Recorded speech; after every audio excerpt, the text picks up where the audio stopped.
ये 60वें साल में ही हम स्मार्ट बॉर्डर प्रोजेक्ट को लॉन्च कर बांग्लादेश और पाकिस्तान की पूरी सीमा को हम अभेद करेंगे और इससे आपके काम में आपको बहुत बड़ी तकनीकी सहायता उपलब्ध हो जाएगी। आप लोग की सदैव शिकायत रहती है कि हिंदू एक्टिविस्ट को कौन हेल्प करता है, हिंदू कॉजेज़ के लिए ग्राउंड पे कौन लड़ता है। जी हाँ, ग्राउंड पे लड़ने वाले बहुत हैं, लेकिन जो लोग ग्राउंड पे लड़ते हैं वो लीगल हेल्प चाहते हैं।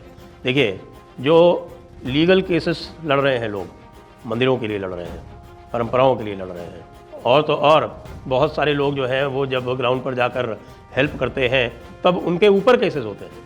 जो दूसरा इकोसिस्टम है, काउंटर इकोसिस्टम, वो लोगों के ऊपर केस करता है, तो उनको बचाने के लिए ज़रूरत पड़ती है। उसके लिए चाहिए एक लॉयर्स की टीम, एक लॉयर्स का network, documentation, expenses, court fees, और इस सब के लिए चाहिए एक लीगल फंड, और वही हम इस समय कर रहे हैं।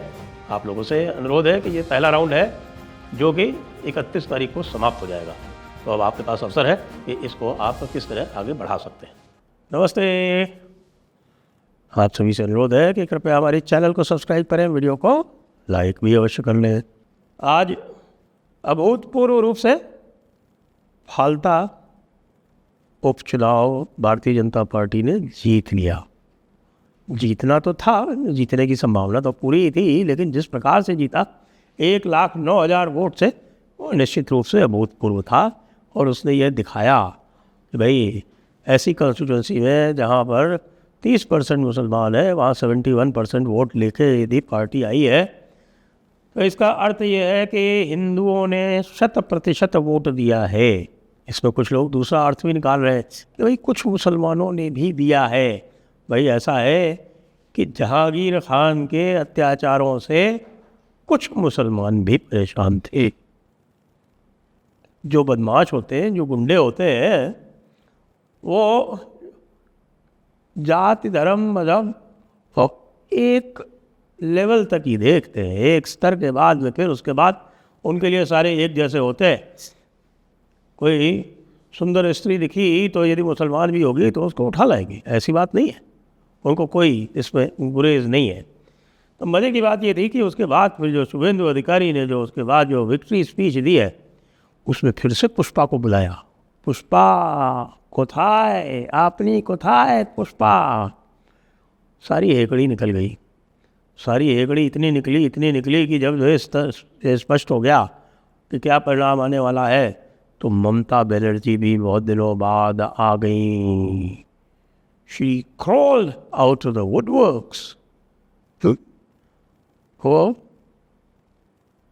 फर्नीचर से बाहर निकल आई, और फर्नीचर से बाहर निकल के उन्होंने एक फेसबुक पर एक संदेश दिया, और संदेश में यही दिया कि जब भारतीय जनता पार्टी सेंटर से हटेगी तब हम इनको देखेंगे। भाई, तुम बंगाल में तो देख नहीं पाए, जो भी तुमको देखना था वो तुमने 2021 में देख लिया, 2024 में देख लिया। पता नहीं कितने उनके कार्यकर्ता मार दिए, पता नहीं कितने और निरपराध लोगों की हत्या कर दी, कितनी स्त्रियों के बलात्कार कर लिए, सब कुछ कर दिया। लेकिन जनता ने तो आपको उखाड़ के बाहर फेंक ही दिया, और इस बार जो है वो लगभग 62% से 65% हिंदुओं ने भारतीय जनता पार्टी को वोट दिया। वो इसलिए क्योंकि अभी भी 25-30% ऐसे थे जो आपसे डर रहे थे, अब वो 25-30% भी नहीं डर रहे हैं। इसीलिए फलता का परिणाम जो है वो आपके विरुद्ध में आया 71%, और आपको तो 4% वोट भी नहीं मिले, 4% वोट भी नहीं मिले। 18-19% वोट तो CPM ले गई, आप पहुंच गए चौथे नंबर पे। और ये अब स्थान स्थान पर हो रहा है, स्थल स्थल पर हो रहा है। गुंडे पकड़े जा रहे हैं, बांग्लादेशी पकड़े जा रहे हैं।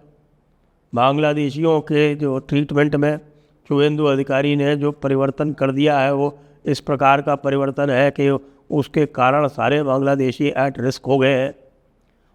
सारे DMs को ये निर्देश दे दिया गया है कि आप अपने ज़िले में एक होल्डिंग सेंटर यानी कि एक डिटेंशन सेंटर बनाएंगे। पुलिस को ये निर्देश है कि आप पकड़िए और बीएसएफ को हैंड ओवर कीजिए। पहले उल्टा होता था, बीएसएफ पकड़ती थी, पुलिस को हैंड ओवर करती थी, पुलिस उनको छोड़ देती थी। अब पुलिस को पकड़ना भी है, बीएसएफ को हैंड ओवर भी करना है और आवश्यकता पड़ने पर डिटेंशन भी करना है। उस डिटेंशन सेंटर में बाहर के भी बहुत सारे आने वाले हैं, ध्यान रहे, क्योंकि जो ओरिजिनल जो है वो detect, delete and deport, detect, delete और डिपोर्ट, डिटेक्ट, डिलीट और डिपोर्ट में होल्डिंग सेंटर की बहुत ज़्यादा आवश्यकता नहीं है, तो बीएसएफ की चौकी काफ़ी है। लेकिन फिर भी ये मुझे ऐसा लगता है कि सरकार को लग रहा है कि बहुत ही लार्ज नंबर में ये लोग पकड़े जाएंगे और इनको डिपोर्ट किया जाना है, तो उसके लिए बनाना आवश्यक है। इसका प्रावधान अमेंडेड सीएए में किया हुआ है जी। अब जो है वो बिल्कुल स्पष्ट है कि कोई भी यदि संदेह में पकड़ा जाएगा तो उसको स्थापित करना है, उसको सिद्ध करना है कि वो भारत का नागरिक है, और यह सिद्ध नहीं कर सकता है तो बाहर जाएगा, पक्की बात। सिलीगुड़ी में आपने देख ही लिया, पूरा का पूरा जो कॉरिडोर है वो अब सिक्योर हो रहा है और स्पीड से सिक्योर हो रहा है। अब जो फांसी देवा वाला जो क्षेत्र है, जिसको चिकन नेक बोलते हैं, वो फांसी देवा वाला क्षेत्र जो था वो बड़ा इन्फिल्ट्रेशन एरिया था और जानबूझ के उसको सिक्योर नहीं किया था। क्यों? क्योंकि वो बांग्लादेशियों के लिए नेपाल जाने का रास्ता भी था। बांग्लादेशियों के लिए, खासतौर से आईएसआई वालों के लिए, वो उस रास्ते से नेपाल चले जाते थे और फिर नेपाल में बैठ के फिर अपनी षड्यंत्र करते थे और नेपाल से भारत में घुसने के रास्ते ढूंढते थे। तो जितने भी ये आइडेंटिफाइड गैप है वो धड़ाधड़ क्लोज किए जा रहे।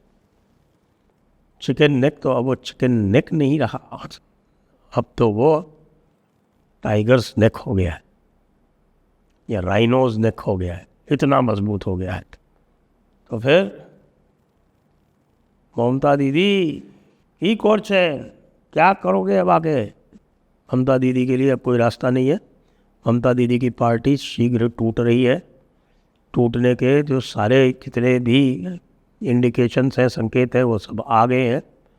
लेकिन ये भी सत्य है कि मुसलमानों ने सीपीएम को अब अपना अगला बाप बना लिया है। तो इसलिए कुछ लोग जो भारतीय जनता पार्टी में ये कह रहे हैं कि नहीं मुसलमानों ने हमें वोट दिए, भाई साहब ये मुखालते जो है वो बिल्कुल दिल से और निकाल दो। केवल और केवल हिंदुओं ने आपको जिताया है, केवल और केवल हिंदुओं की बात करो, वही वाली बात कि जिसने दिया हमारा साथ हम देंगे उसका साथ, ये शुभेंदु अधिकारी वाली बात और नरेंद्र मोदी वाली बात। सबका साथ, सबका विकास, सबका हिसाब करना है, वो हिसाब हो भी रहा है। जगह जगह पे गुंडे पकड़े जा रहे हैं, जगह जगह पे बड़े बड़े गुंडों की परेड कराई जा रही है। हावड़ा के बड़े गुंडे हुआ करते थे, कोई आकाश सिंह को चड्डी बनियान में परेड कराया जा रहा है। बड़े गुंडे होते थे साहब आपके सोना पप्पू, वो पहुंच ही गए जेल में। जावेद अहमद जो है उनके पीछे शिकंजा कसा जा रहा है। बापी हालदार, शमीम शेख मुंबई से पकड़ लिए गए, शिवपुर के टेरर हुआ करते थे, उनको पकड़ लाया गया। उन्हीं का तो था ना जहाँ पे वो सोने की वो पता नहीं क्या क्या निकला था। शमीम शेख साहब आ गए, शाहजहां शेख अंदर ही हैं, उनका स्वैगर चला गया। जहांगीर खान, अब उनके ऊपर कार्रवाई होगी क्योंकि उनकी जो इंटरिम रिलीफ थी 25 तारीख तक की थी। तो अब जहांगीर खान भी अंदर आएंगे। शौकत मुल्ला पहले से ही अंदर है और दूसरे कई सारे मुल्ला, सब मुल्ला जो है वो सारे के सारे मुल्ला नहीं, अब वो मुल्ला नहीं कर रहे, वो अब वो इधर उधर अल्लाह करते घूम रहे। ममता दीदी की पार्टी कैसे टूट रही है देखिए। काकोली घोष दस्तीदार बारासात से एमपी है। बारासात की एमपी ने वहाँ की डिस्ट्रिक्ट प्रेसिडेंट एक उनकी पोस्ट होती है, उससे रिज़ाइन कर दिया। अभी थोड़े दिनों पहले काकोली घोष दस्तीदार को चीफ विप से हटा दिया था लोकसभा से, और कल्याण बनर्जी को वापस लगा दिया था। कल्याण बनर्जी श्रीरामपुर के काकोली घोष दस्तीदार ने अपनी जो एक प्रकार से वेदना व्यक्त की थी, उसके बाद उनको केंद्र सरकार की ओर से वाई लेवल सिक्योरिटी दे दी गई थी। वाई सिक्योरिटी उनको पहले मिल चुकी है केंद्र से। आप ये देखते रहिएगा कि विमेंस बिल पास करने के लिए सरकार को लगभग 65 चाहिए। ये 65 उनको मिलने वाले हैं। स्टालिन जो है वो इलू इलू कर रहे हैं, स्टालिन का उपयोग कर लिया जाएगा, स्टालिन का उपयोग कर लिया जाएगा।